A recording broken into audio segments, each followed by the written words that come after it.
So students, going further into the chapter, एक छोटा सा topic slope of demand curve and ED. हमने जो ईडी का फॉर्मूला पढ़ा था उसको हम स्लोप ऑफ डिमांड कर्व से भी रिलेट करके पढ़ सकते हैं। जब हम ईडी को स्लोप ऑफ डिमांड कर्व से रिलेट करके पढ़ते हैं तो फॉर्मूला बनता है ED equals 1 slope of demand curve into T by Q. देखिएगा ED equals 1 slope of demand curve into T by Q. इस समय देखिएगा मैंने माइनस का साइन यूज नहीं किया है। क्यों नहीं किया है अभी बता देता हूँ और इसको जस्टिफाई भी करके बता देता हूँ। देखिएगा स्लोप ऑफ डिमांड कर्व का खुद का फॉर्मूला होता है minus delta P by delta Q, जो हमने लॉ ऑफ डिमांड वाले चैप्टर में पढ़ा था। अब इस स्लोप ऑफ डिमांड कर्व की वैल्यू को हम इस फॉर्मूला में पुट करके देखते हैं। 1 upon slope of demand curve का फॉर्मूला है minus delta P upon delta Q into P by Q. अब देखिएगा ये 1 के अंदर सिंपल नॉर्मल नंबर का डिवाइड हो रहा है, जो पॉसिबल नहीं होता है। तो हम क्या करेंगे, इसका रेसिप्रोकल करेंगे। फॉर्मूला बनेगा 1 into minus delta Q upon delta P. ये नॉर्मल मैथमेटिक्स की चीज है। 1 में आप इसका डिवाइड नहीं दे सकते फ्रैक्शन में, तो आपने क्या किया, डिवाइड को कन्वर्ट किया मल्टीप्लाई में एंड रेसिप्रोकल किया आपके डिनोमिनेटर का। तो डेल्टा पी बाय क्यू हो गया delta Q by delta P into P by Q. इस 1 को लिखे नहीं लिखे कोई फर्क नहीं पड़ेगा, क्योंकि आप इस 1 को इस पूरे नंबर से मल्टीप्लाई करोगे लास्ट आंसर क्या आने वाला है बेटा, minus delta Q by delta P into P by Q. अब आपको ये तो फॉर्मूला है नहीं, अभी कर देते बेटा इस क्यू को इधर लिख दो, इस क्यू पी को इधर लिख दो। और आपके मैथमेटिक्स में न्यूमेरिकल जो आपके मल्टीप्लिकेशन के क्वेश्चन होते हैं उसमें आप आसानी से वैल्यूज को इधर उधर प्लेस कर सकते हो, यानी 4 इंटू 2 करो या 2 इंटू 4 करो, बात तो एक ही होती है ना कम्युटेटिव प्रॉपर्टी से। तो अब मैं इसको नॉर्मल फॉर्म में लिख देता हूँ minus delta Q by Q into P by delta P, जो हमारा प्रोपोर्शनल मेथड का फॉर्मूला था।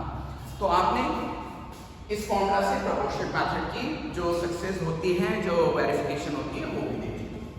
ओके, अब बेटा हम इस चैप्टर में आगे पढ़ेंगे 3 स्पेशल केसेस या 3 special conditions of ED.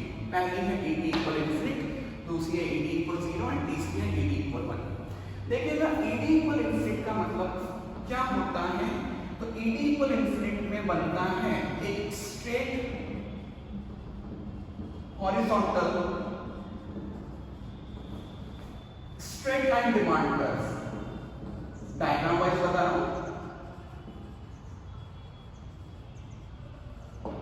Straight horizontal straight line demand curve जो कि बनता है पैरेलल टू एक्स एक्सिस, जो कि किसके पैरेलल बनेगा, एक्स एक्सिस के पैरेलल बनेगा।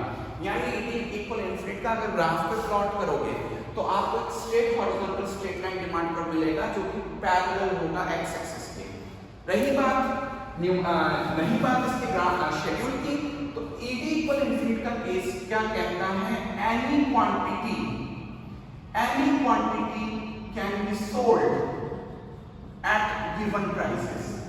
Any quantity can be sold at given prices. Any quantity का मतलब है infinite quantity can be sold at given prices. देखिएगा मैंने शेड्यूल तैयार किया है, P की वैल्यू मैंने रखी है कांस्टेंट 2 और इसी P 2 की प्राइसेस पे 0 क्वांटिटी में बेची जा रही है, इसी 2 पे 2 क्वांटिटी में बेची जा रही है 4, 6, 8 और अल्टीमेटली इंफिनिट तक। यानी नॉर्मली हम कहते हैं कि अगर मुझे क्वांटिटी को राइज करना है तो पी फॉल कराना पड़ेगा, बट इस मार्केट में क्या हो रहा है, कांस्टेंट प्राइसेस पर ही आपकी कोई भी क्वांटिटी बेची जा सकती है, कोई भी डिमांड पूरी की जा सकती है। और बेटा ऐसा रियल लाइफ शेड्यूल हमने पढ़ा था, याद करिएगा पीसीएम मार्केट हमने पढ़ा था जिसमें यूनिफॉर्म प्राइसेस थी, होमोजेनस प्रोडक्ट था, और उसमें हमने बोला था कि सेलर एक गिवन मार्केट प्राइस पे ही इंफिनिट क्वांटिटी को फॉलो अप कर सकता है। और याद कीजिएगा जब हमने इसका डिमांड कर्व बनाया था तो वो डिमांड कर्व ऐसा बना था, ये Q, ये P, ये मेरा कांस्टेंट 2 प्राइसेस, इसी पे मैं 2 क्वांटिटी भी 4P, 6P, 8P और डैश डैश करके इनफिनिट क्वांटिटी भी सेल आउट कर सकता हूँ। तो मुझे जो डिमांड कर्व मिलेगा वो मिलेगा ऐसा straight line horizontal straight line का डिमांड का मिलेगा, जो कि एक्स एक्सिस के पैरेलल होगा। और ये चीज हमने पीसीएम मार्केट में भी पढ़ी थी। पीसीएम मार्केट में फ्रॉम का रेवेन्यू कर्व या डिमांड कर्व जो होता है ईडी इक्वल इनफिनिट शो करता है। ईडी इक्वल इनफिनिट के केस में आपकी जो प्राइसेस कांस्टेंट प्राइसेस चल रही है उसी में आप किसी भी क्वांटिटी को प्रोडक्ट की बेच सकते हो, इन्फिनिट क्वांटिटी तक सेल कर सकते हो, आपको प्राइसेस घटाने बढ़ाने की जरूरत नहीं पड़ेगी। और हमने ये भी डिस्कस किया था कि अगर हम प्राइस सडनली इसमें बढ़ा देंगे तो क्वांटिटी गिर के 0 पे आ जाएगी। तो ये चीज हमने पीसीएम मार्केट में पढ़ा था। तो अब एक चीज डिस्कस कर लेते हैं कि क्या हम करेक्ट बोल रहे हैं कि ये जो हमारा डिमांड कर रही है इक्वल इन्फिनिट का ग्राफ है, तो मैं आपको बता देता हूँ कि इसको जस्टिफाई करके हम देख सकते हैं। देखिएगा, इसको इस डायग्राम को मैं वेरीफाई कर रहा हूँ। अभी मैंने आपको बताया था बेटा 1 slope of demand curve into p/q से भी हम AD की वैल्यू कैलकुलेट कर सकते हैं। हमेशा ध्यान रखिएगा, मैथ्स में हॉरिजॉन्टल लाइन अगर बन रही है, अगर कोई लाइन हॉरिजॉन्टल बन रही है तो उसका स्लोप माना जाता है 0। ये हमारी जो लाइन है इसका स्लोप, हॉरिजॉन्टल लाइन का स्लोप माना जाता है 0।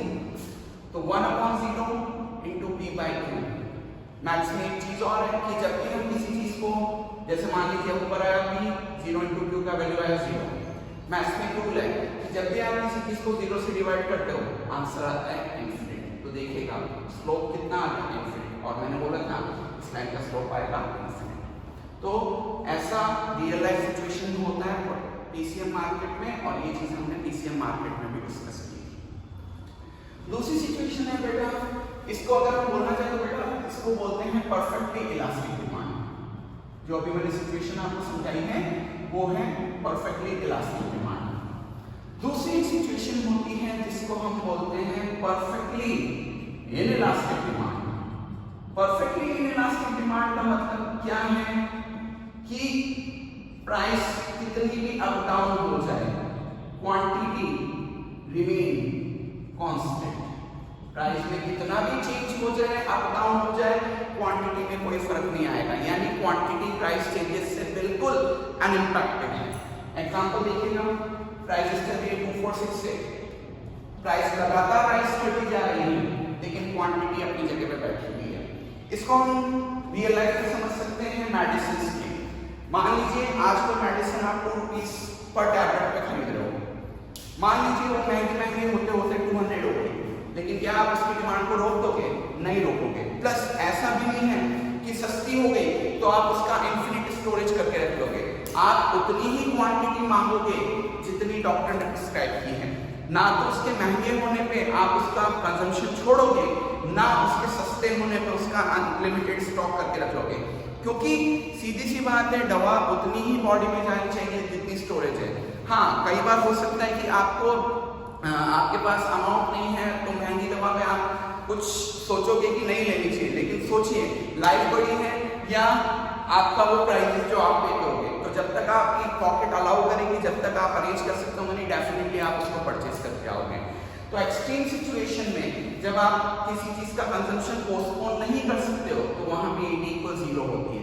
कल आपको एक बुक खरीदनी है और आपको पता चल गया कि उसी में से क्वेश्चन पेपर बन के आ रहा है, तो डेफिनेटली चाहे कितनी भी प्राइसेस हो उस चीज की, उसकी आप डिमांड करने जाओगे। रात में कहीं से लौट के आ रहे हो, कहीं कोई टैक्सी नहीं मिल रही, तो जिस और कोई ऑटो मिला, आपको या टैक्सी मिली और वहां का नॉर्मल फेयर है 10 रुपीज, लेकिन वो 20 भी चार्ज करता है या 100 भी चार्ज करता है, तो आप करके आओगे क्योंकि उस समय आपकी डिमांड इनइलास्टिक है। तो रियल लाइफ सिचुएशन के एग्जांपल्स ले लीजिए। अब जब इसका बेटा कर्व बनाओगे आप तो आपको मिलेगा कुछ ऐसा कर्व AD = 0 का, यानी स्ट्रेट वर्टिकल लाइन AD = 0 का ग्राफ कैसा होता है? Straight vertical line parallel to y axis, जबकि इसका था straight horizontal line parallel to x axis. Verification कर लेते हैं बेटा। वेरिफिकेशन का फॉर्मूला था 1 slope into p/q, 1 slope into p/q। अब देखिएगा आपकी लाइन कैसी बनी है? स्ट्रेट वर्टिकल लाइन बनी है। ध्यान रखिएगा बेटा, वर्टिकल लाइन का स्लोप होता है हमेशा इन्फिनिटी। वर्टिकल लाइन का स्लोप होता है हमेशा बेटा इन्फिनिटी। तो 1/∞ इनटू p/q, ठीक है। तो देखिएगा आपने पढ़ा था कि किसी भी चीज को डिवाइड करते 0 से तो आंसर आता है इन्फिनिट। इसका इनवर्स करो तो अगर p को इन्फिनिट से डिवाइड करोगे तो आंसर कितना माना जाएगा? 0 माना जाएगा। यानी आपका ओवरऑल ये कैलकुलेशन हो जाएगा 1 upon infinite becomes 0 into b by q करोगे तो लास्ट आंसर आपका आएगा 0। और अभी मैंने बोला था ed इक्वल 0, स्लोप 0 आएगा। स्लोप इंफिनिट था बट जो ed की वैल्यू आएगी वो 0 आएगी। तीसरा जो इंपॉर्टेंट केस होता है ग्राफ में डिमांड कर्व्स में वो होता है बेटा ed इक्वल 1 का केस, जो मैं आपको बता देता हूँ क्विकली। देखिएगा ed इक्वल 1 का केस, इसको अपन बोलते हैं unitary elastic demand. Unitary elastic demand देखिए ये क्या कहता है कि p और q में चेंज होने के बाद if total expenditure remain constant, फिर से बोल देता हूं ed इक्वल 1 का केस ये कहता है और यूनिटरी इलास्टिक डिमांड का केस ये कहता है कि प्राइस और क्वांटिटी में चेंज के बाद भी अगर आपका total expenditure on that commodity remain constant तो उसको ed इक्वल 1 का ग्राफ कहते हैं। जैसे मान लीजिए मेरा p चल रहा था 4, क्वांटिटी चल रही है 5 और p चेंज होके 2 हो गया, क्वांटिटी चेंज होके 10 हो गई। p एंड q को अगर मैं मल्टीप्लाई करता हूं तो मुझे एक्सपेंडिचर मिलेगा। बेसिक साइंस, बेसिक मैथ्स, तो देखिएगा 4 into 5 20, 2 into 10 स्टिल 20, तो ये केस ed इक्वल 1 का केस माना जाता है। और एग्जांपल्स दिखा देता हूं बेटा, मेरा p था 8, मेरा q था 10, एक्सपेंडिचर आ रहा है p into q से 8 into 10 80। अब मान लीजिए मेरी प्राइसेस बढ़ के हो गई 4 और उस समय मेरी क्वांटिटी हो जाती है 20, तो 4 into 20 स्टिल मेरा एक्सपेंडिचर रिमेन सेम।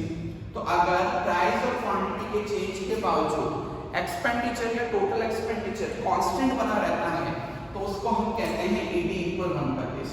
अब देखिएगा ed इक्वल 1 का केस जो होता है उसमें normal down sloping demand curve बनता है, लेकिन एक खास बात मैं आपको बता देता हूँ जो चलेगी। जैसे मान लीजिए ये मेरा 2 है, ये मेरा 4 है, इधर यहाँ 5 पे 10, तो मेरा कर्व बना 2 पे 10 एंड 4 पे 5, ये मेरा डिमांड कर्व बन के आया।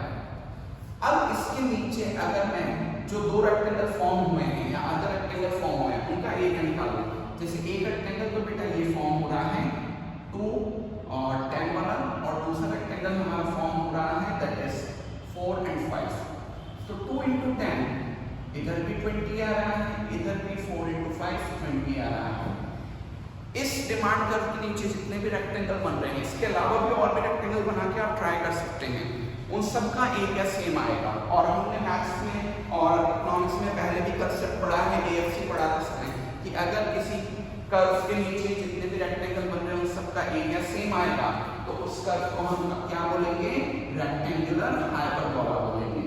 तो अपने इकोनॉमिक्स में दो जगह रेक्टेंगुलर हाइपरबोला कर्व बनेगा, एक तो AFC कर्व जो बनेगा वो रेक्टेंगुलर हाइपरबोला होता है, दूसरा ed इक्वल 1 का जो कर्व बनेगा वो रेक्टेंगुलर हाइपरबोला होगा, क्योंकि दोनों के अंदर रेक्टेंगुलर हाइपरबोला कर्व की शर्त होती है कि कर्व के नीचे जितने भी रेक्टेंगल्स बन रहे हैं उन सबका एरिया सेम आना चाहिए, और आप यहाँ क्रॉस चेक कर सकते हैं कि एरिया सेम आ रहा है। So here beta we have seen three different situations, three extreme situations of ed. One is ed equal infinite, second is ed equal 0, and this is ed equal 1.